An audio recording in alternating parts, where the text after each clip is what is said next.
This is a production by One and All Media. For more, head to oneandall.media.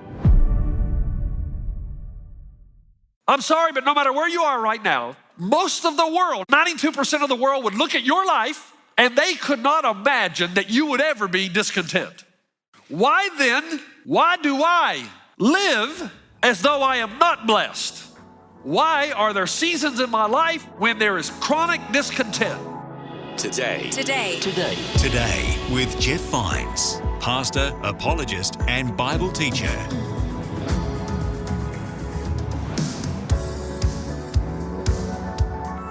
What are you doing with your life? Well, that's one of the tough questions Pastor Jeff is asking us in today's message. My name's Aaron, and you're listening to Today with Jeff Vines. And in this message, we're looking at 1 Timothy chapter 6, verses 17 and 18. It reads like this: "Command those who are rich in this present world not to be arrogant, nor to put their hope in wealth, which is so uncertain, but rather put their hope in God."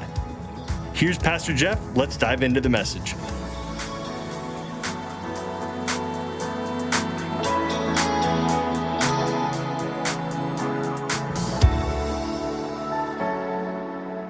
Turn in your Bibles, if you would, over to 1 Timothy chapter 6. 1 Timothy 6, verse 17, 18. Okay, let's start out with a few questions. We're in a new series, so let's start out with some new thoughts. All right, here's the first question. What are you doing with your life? Come on now, think about that just for a moment. What are you doing with your life? Where are you spending your time? What are you doing? What are you doing that's meaningful? You get caught up in the rat race, and if you're not careful, you won't examine the more important questions of life. So what are you doing? What are you doing with your life? Not what you wish you were doing. What are you actually doing? You know, I meet a lot of people who somehow think that if I ask all these deep spiritual questions, that's the same as being converted. So as long as I ask questions about God, that's the same thing as being saved. Well, there has to come a time in your life when you actually solidify some of the answers to questions. Is there a God? And has he revealed himself in the person of Jesus Christ? You have to come to terms with that sooner or later. You don't get in just because you're asking deep spiritual questions. You've got to find some conclusions. Same thing is true about your life. You might wish you were living this kind of life. You might wish this is the kind of life you have. But if there's no definitive time in your life where you have this awesome decision time where you say, I'm going to live this way, this is what my life is ultimately going to be about, then it really doesn't matter what kind of life you want to live if you never actually live it. Now, here's the second question. What truly matters in your life? What really matters? Now, this is connected to the thought where someone will come to me and say, Pastor Jeff, I like the fact that you forced me to ask these questions, but the reality is I don't have time to think about stuff like this. I can't really live the life that I want to because the world determines that I do a certain amount of things and I don't have time for anything else. I mean, I have to go to school. I got to get an education. I'm trying to get promoted at my job. I'm trying to raise my finances so I can take care of my family and my children and my children's children. I'm working on my marriage. That's a struggle, as you know. That takes work, that takes everything. I've got these children, and all of that requires work and effort. So you ask me what kind of life am I living? I'm living the kind of life that I have to live to survive. That's what kind of life I'm living. Now, this may shock you, but I actually agree with you. I do. In some ways, you live the life according to the hand you've been dealt. Things come across your path. Sometimes you don't have a choice. You have to live this way because this is what you've been presented with. However, if you are a Christ follower, then the thing that truly matters is no matter what you're doing, you are maximizing all of these things for a greater purpose. Jesus. So you are being educated. Of course you're going to get an education, but your motivation for getting the education is so that you can understand God's world so that you can help people far from God come near. That's why we call them universities.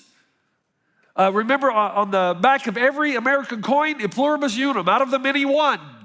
Universities originally meant you study all of these topics under the heading that there is a sovereign God. Then the more we understand science and math and even social studies, the more we can understand God's world. So even as I get an education, I'm not getting just to get smarter, I'm getting it so that I can understand God's world better so that I can help people far from Him come near. You with me? Even in my job, I want a promotion, but I don't want a promotion just so that I can climb every rung on the corporate ladder. I'm after a promotion so that I can take advantage of my position for a cause or a purpose greater than myself. In my marriage is God's gift to us to conform us to the image of His Son. Did you know that? You know, people say, my life would be perfect if I could just get married. And what have we said about that? You obviously have never been married. But marriage, hard work. It's the way you learn sacrifice and mercy and grace and forgiveness. So God gives us marriage as a way to conform us to the image of His Son. Then there's children. Oh my. That's our greatest investment. But we're not just raising children. We're creating an entire next generation. It's our greatest investment to help people far from God come near to God. So the point is this: the greater success you experience in all of these areas that I've mentioned, the greater your potential to impact the world around you. So go back. What do you do with your life? Well, there's a variety of things and they're all okay. But what is it that truly matters? What is it? That whatever you do everything as if you're doing it to the Lord and for the Lord. Now here's the next question. Stay with me. It gets better. Do you consider yourself to be fortunate? Okay. How do you compare with the rest of the world as you're seated here? There are experiences that God gives every single one of us to help open our eyes. That is my prayer for this whole series.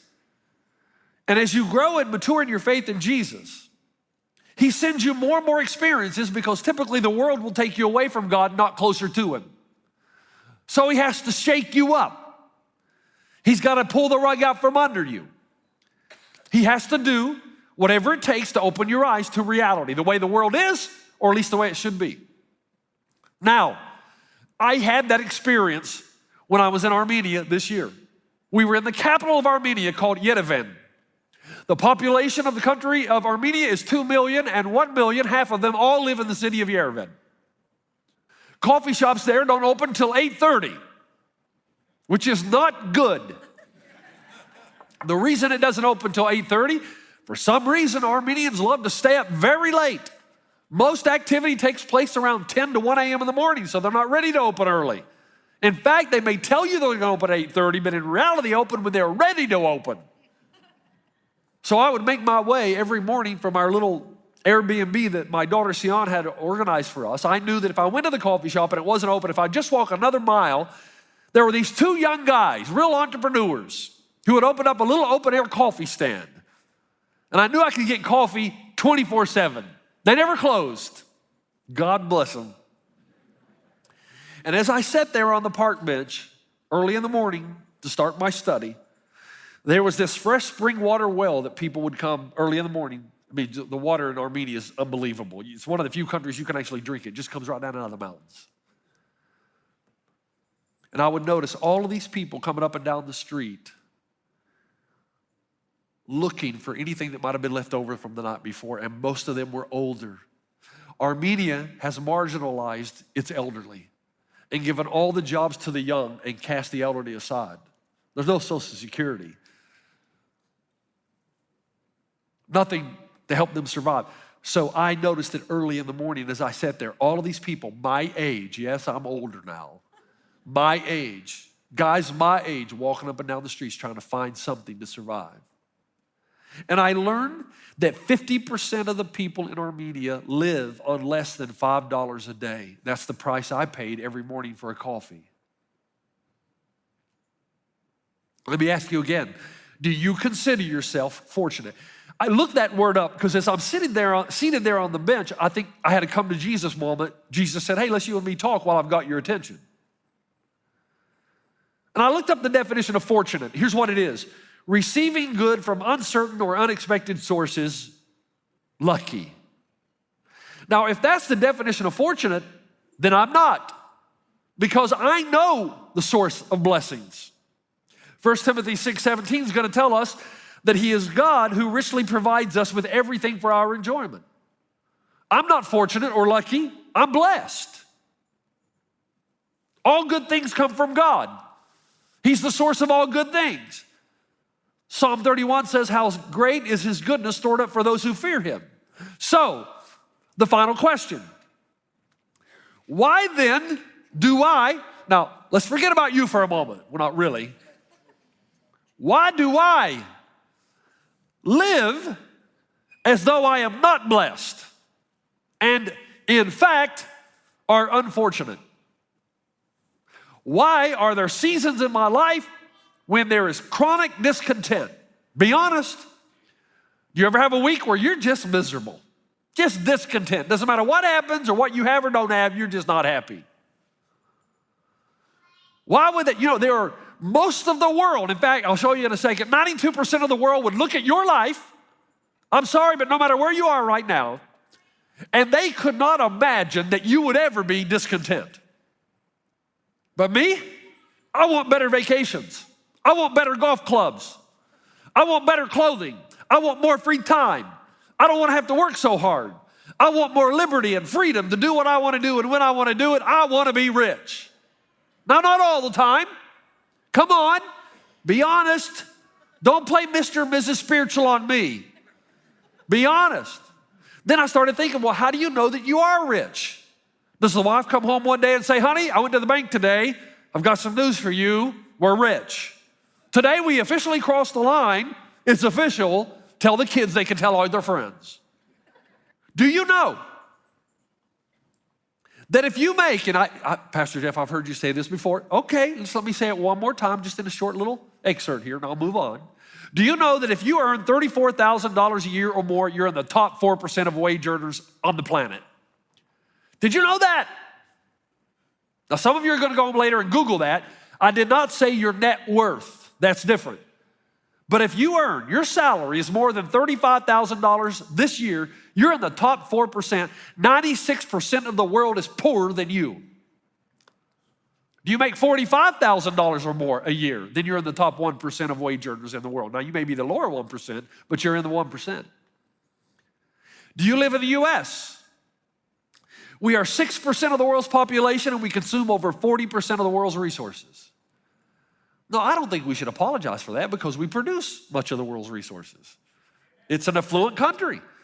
And a lot of that, I believe, has to do with blessings that are outside of ourselves. Now, I don't want to go down that road, but there is value in a Judeo-Christian worldview foundation. That's another issue. Do you own a car? Only 8% of the people in the world own a car.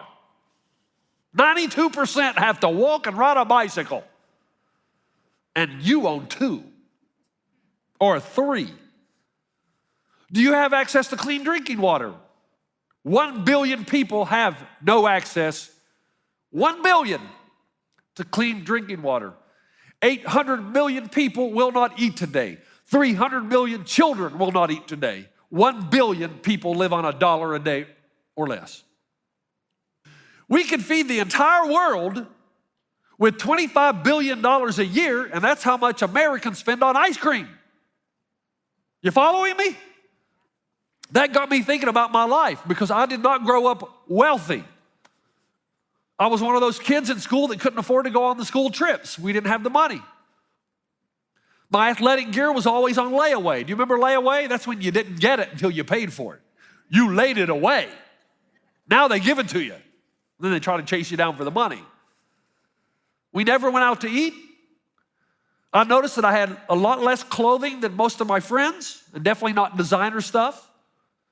I had 3 brothers, and we were all in one bedroom, 2 double bunk beds. But in 1985, I went to Africa for the first time, and I met a little lady on a mat at a hospital near Mashoko Village. The totality of her existence was on that mat in a 1-room mud hut.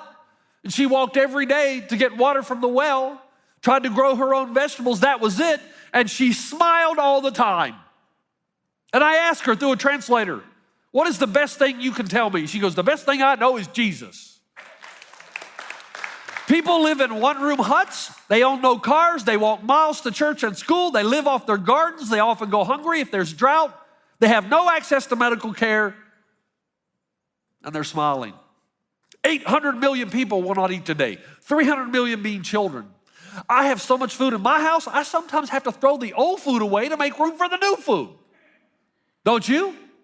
My Zimbabwean friends who depend on the rains and the fields for harvest in hopes that they can have vegetables to eat with what they call their millie meal or sudza. I can go down the road to a food warehouse and I can choose from many types of whatever I want. Where most of my friends during difficult times in those nations would love to have a loaf of bread, I can go down to the supermarket and I can choose from like 20 kinds of bread. Wheat bread, white bread, multigrain, Old Testament bread. And then what I've been eating a lot of lately, Dave's bread, which is like what, $6? And most of you have heard me say this in the past. My car has a better home than 92% of the rest of the world. It's called a garage. Oh yeah, your garage where you keep your little car is better than 92% of the world's homes. Your car, your garage. You say, Pastor Jeff, am I supposed to feel guilty for that? No.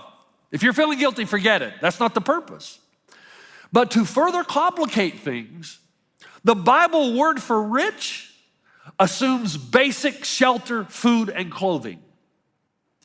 In other words, if you've got one room, now not a monstrosity that we live in. See, most of the rest of the world, small homes and multi-families.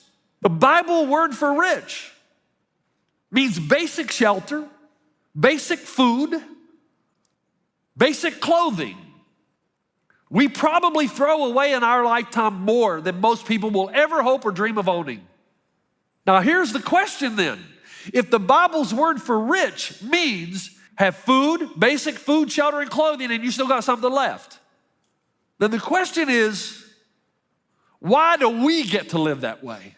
Why us? Why are you and I, why do we get to live here?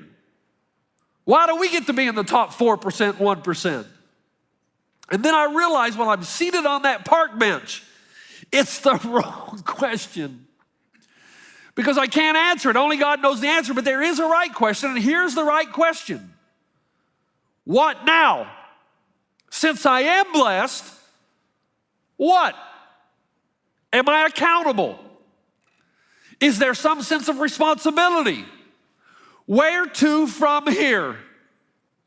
And that's where I find this truth that is fundamental to the Christian life. Absolutely fundamental. Now, let me take a breath. This is not a giving sermon. Oh, thank God. No. Don't let me lose you because you think I'm going to go to the tithing at the end of it. No. This series, I'm trying to open your eyes to something far beyond money. Okay? So take a deep breath and relax and listen. He says, command those who are rich in this present world not to be arrogant nor to put their hope in wealth, which is so uncertain, but to put their hope in God, who richly provides us with everything to our enjoyment. Command them to do good, to be rich in good deeds, and to be generous and willing to share. So, let me just ask you, who are the rich ones? It's hard to admit that, isn't it? It's just so hard. You, according to the Bible definition, you're the rich ones. I'm the rich ones. Rich is having more than you need for basic survival. You gonna worry about food today? Probably not. Roof over your head. You know, even the people who struggle and go to God's pantry for food, do you realize most of the rest of the world doesn't have that option? If I were to tell my friends in Zimbabwe, you know, there's a place in LA that you can just go and they'll give you free food. What? Do you have a roof over your head? Do you have water to drink? Then you're rich. You and I are in the top 5% of wealthy in this world. In fact, do you know that if you have $4,000 in your bank account, that's more than half the rest of the world? If that's all you had, as a result, the Bible tells us, and notice he says command, it's not optional. Command those who are rich. And then he says, number one, make sure they understand that there's a trap you could fall into. And here's the trap, you could become arrogant. Hypselophroneo is the Greek term that means, it's a compound word that means to think lofty. So here's the warning. Since we're the rich ones, you can begin to think that you deserve these blessings, that you're smart and that you're clever and you're hardworking, that you're the ruler, the king, and the Lord of your life, that your talents and abilities come from you. You know, I used to have a lot of respect for athletes. I still do, but it's different. Because if God gave me that talent, I could hit a ball like that. They're like modern day gladiators. No matter how much I practice golf, I'm never gonna be Tiger Woods. It's a gift. People pay to see them perform. And in my opinion, we value the wrong things in our culture. But not all athletes are unaware. Here's a great quote by Clayton Kershaw. Whatever God has given us, we are just the vessel for it. It belongs to Him. Kershaw says, I'm talented, I got it. I can throw a fastball, curveball, changeup, whatever. I get paid. But it's given to me by God. I'm just the vessel. The warning is be careful that you don't fall into the trap if you think you're arrogant. Well, I'm like this because I'm better than everybody else. The second thing is be careful that since you have so much of it, your hope doesn't become in it. The danger is that you will say, this wealth, listen now, the danger is you'll say, what I have now, I'm always gonna have. But you got no guarantee. In fact, we in America have been on a long run. It could end. And if your hope and security is in that, your identity will be attacked and you will suffer greatly. He said, be careful. You know, when my son Delaney was a boy, I think he's like 8 or 9 years old, and he was starting to get addicted to, remember Nintendo? Are those even still around? He loved Nintendo, and his mother would let him only play it a few hours, or 1 hour, I think, a day, and he had to finish his schoolwork. And then she moved it to weekends only. Well, it was a great way to threaten him. Son, if you do not start doing what your mother asked you to do, usually he complied, but if you really wanted to scare him, you take away Nintendo. You hit him where it hurts. It's the end of the world if I can't get on the Nintendo. And I remember one time he had been talking back to his mother, and I came home, and Robin said, you got to deal with him. Get in there and deal with your son. And I went in and said, Delaney, let me tell you something. If I come home one more time and your mother tells me that you're not doing what she asked you to do, I'm taking away Mr. Nintendo. You know what he did? He took a $1 bill out of his pocket that his grandpa had given him, and he slides it over to me, and he says, maybe Mr. Washington can change your mind.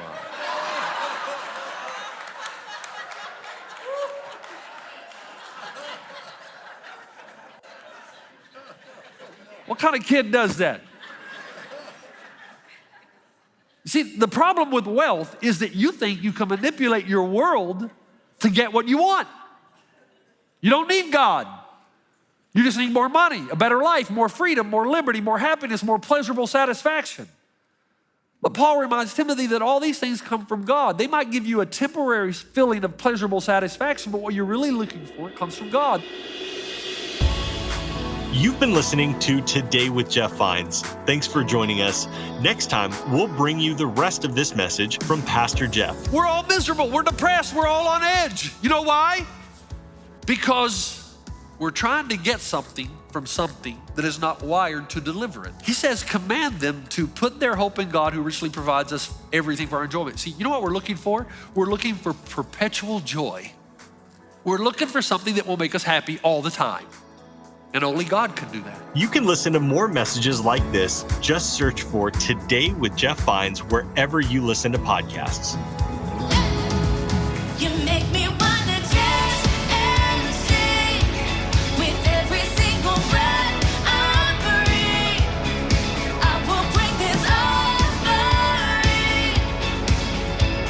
You are my wonder, you with the wonder. Today with Jeff Vines. This is a production by One and All Media. For more, head to oneandall.media.